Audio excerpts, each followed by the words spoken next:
morning, my dear countrymen. My name is Mark Christopher Uy, and I would like to run for the position of senator in the upcoming elections. I come before all of you as a humble servant whose sole desire is to serve each and every one of you. But before all this, I would first of all like to introduce myself. Ever since I was young, I had always felt a strong yearning and desire to serve my country and my countrymen. Thus, after graduating valedictorian of my batch in Xavier School, I decided to take a course of political science in the University of the Philippines.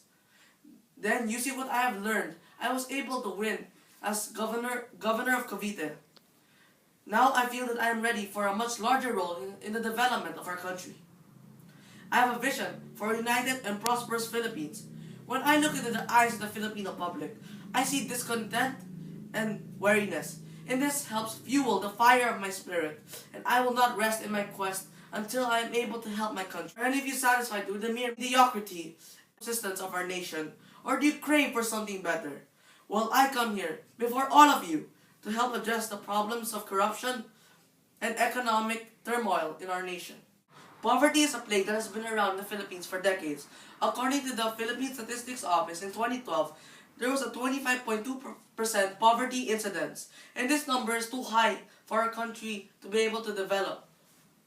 And this means that around one-fourth of our nation lacks necessary income to buy daily necessities such as food, clothing, water, or medicine. According to the National Census Office as well, in 2007, the city of Manila alone had 19,949 informal settlers, or also known as squatters. According to the Social Weather Station Survey, the unemployment rate as well was 27.5%, which is equal to almost 12 million people who do not have jobs. How are people supposed to be able to have better lives when they lack job opportunities and are not even able to provide for their own families? Thus, to help address these problems and help spur economic progress, we must continue to develop the nation and make it more modernized. We can improve the infrastructure and roads, especially in rural areas, to help the transportation of goods. Then increase the number of businesses in rural areas as well, such as the building of malls and supermarkets, so this can create a more moving and sustaining economy.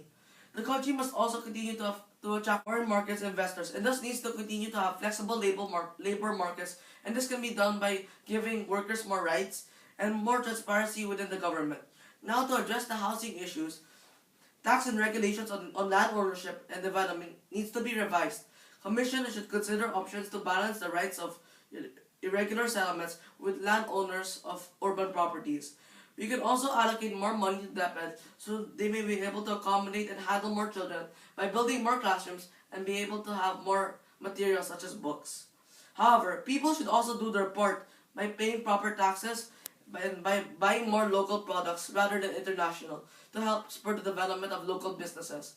The students should also study hard when they are in school so that when they grow up, they have better job opportunities and they have a possibility of starting their own business or become a regular consumer.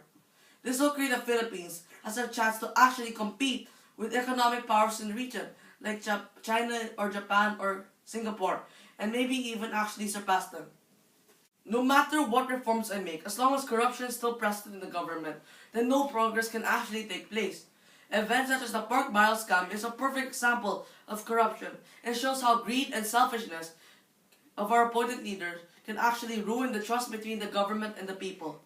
In this scam, multiple government leaders and officials such as Juan Ponce Enrile or Jinggoy Estrada misused their PDAF allocation fund and around 10 billion pesos was stolen.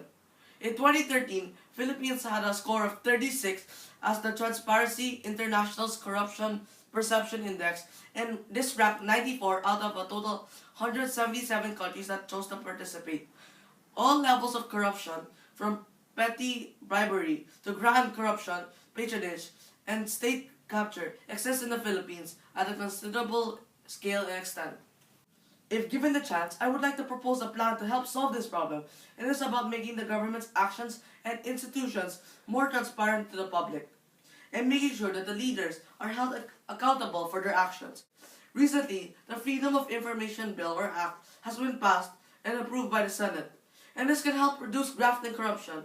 So we should try to make sure that it is actually followed.